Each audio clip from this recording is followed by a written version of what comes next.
আসসালামু আলাইকুম। আশা করছি যে যার অবস্থান থেকে সুস্থ ভালো আছেন।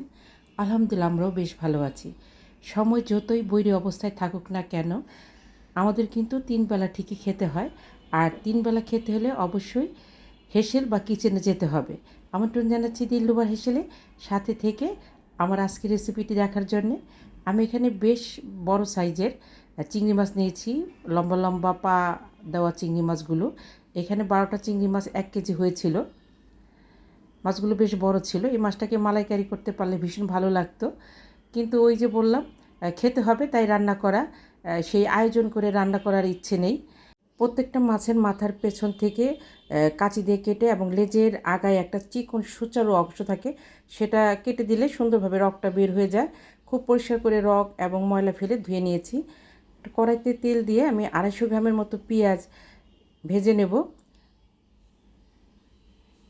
পেঁয়াজটাকে একদম বেরেস্তার মতো ভাজবো না, কিছুটা রং যখন পেঁয়াজের চেঞ্জ হয়ে যাবে সেই মুহূর্তে আমি বড় রসুনের ২টা কোয়া আর কি আমি কেটে দিয়েছি। ৩০ সেকেন্ড ভাজার পরে আমি ১ চা চামচ ধনিয়ার গুঁড়া, ১ চা চামচ মরিচের গুঁড়া, আধা চা চামচ হলুদের গুঁড়া, ১ চা চামচ জিরা এবং ১.৫ চা চামচ আদা রসুনের পেস্ট, পরিমাণ মতো লবণ এবং একটা ফ্রোজেন টমেটো আমি এখানে দিয়ে পাত্রটা ধুয়ে একটু পানি দিয়ে মশলাটার সঙ্গে আমি মিশিয়ে নেব।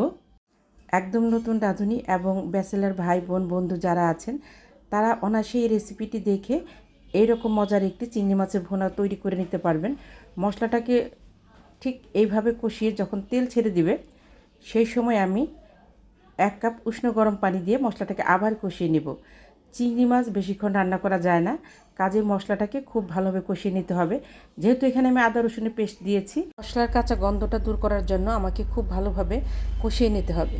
দেশ দেশের বাইরে দূর দূরান্ত থেকে যে সকল দাদা দিদি ভাই বোন বন্ধুরা, সেই সাথে আমার সাধারণ দর্শক বন্ধু যারা আছেন, আমার রেসিপিগুলো দেখে সুন্দর সুন্দর কমেন্ট করছেন, আমার পাশে থাকছেন, আমি তাদের প্রতি ভীষণভাবে কৃতজ্ঞ। এভাবেই পাশে থাকবেন। আমি মাছগুলো দিয়ে মিডিয়াম হিটে ৩ মিনিটের মতো কষিয়ে নিতে হবে। যেহেতু আমি মাছটা আগে কোনো রকম মশলা দিয়ে মাখিয়ে রাখিনি, যার জন্য আমাকে এটা খুব ভালোভাবে কষিয়ে নিতে হবে। ভালোভাবে কষিয়ে নিলে মাছের ভিতরে মশলাগুলো সুন্দরভাবে ঢুকে যাবে।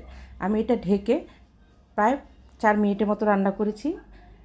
আমার কষানো মোটামুটি প্রায় শেষ, তেল ছেড়ে দিয়েছে। এখন আমি যতটুকু গ্রেভি রাখবো, এই তরকারিতে তো অবশ্যই গ্রেভি ভালো লাগবে না, আমি আবারও ১ কাপ উষ্ণ গরম পানি দিয়ে ঢেকে ৫ মিনিটের মতো লো টু মিডিয়াম হিটে রান্না করব। যে সকল বন্ধুরা দিলরুবার হেসেলকে সাবস্ক্রাইব করে পাশে আছেন, তাদেরকে অসংখ্য ধন্যবাদ। যারা এখনও সাবস্ক্রাইব করেননি, প্লিজ দেখতে দেখতে সাবস্ক্রাইব করে দিবেন। সেই সাথে আপনার লাইকটা দিতে কিন্তু ভুলবেন না। আপনার একটা লাইক আমাকে অনেক দূরে এগিয়ে যেতে সাহায্য করবে, আমার নতুন নতুন বন্ধুর কাছে আমার রেসিপিগুলো পৌঁছে দিবে।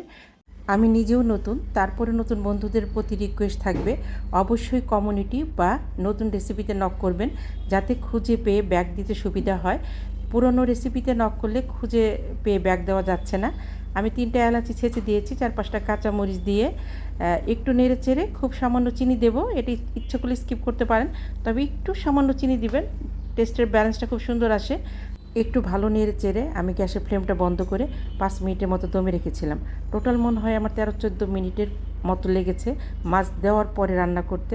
অসম্ভব মজার চিংড়ি ভুনাটা ঘরে থাকা উপকরণ দিয়ে একবার ট্রাই করে দেখবেন। এই মজার চিংড়ি ভুনাটা প্লেন ভাত, সাদা পোলাও এবং খিচুড়ির সঙ্গে সাইড ডিশ হিসাবে খেয়ে দেখতে পারেন, অসম্ভব ভালো লাগবে। এই লম্বা পা দেওয়া চিংড়ি মাছগুলো এভাবে একটু ঝাল ঝাল করে ভুনা করলে খেতে ভীষণ ভালো লাগে। আমার যে সকল প্রিয় বন্ধুরা এতক্ষণ সময় ধরে আমার রেসিপিটি দেখছিলেন, তাদেরকে অসংখ্য ধন্যবাদ। নিজে ভালো থাকবেন, অন্যকে ভালো রাখবেন। আল্লাহ হাফেজ।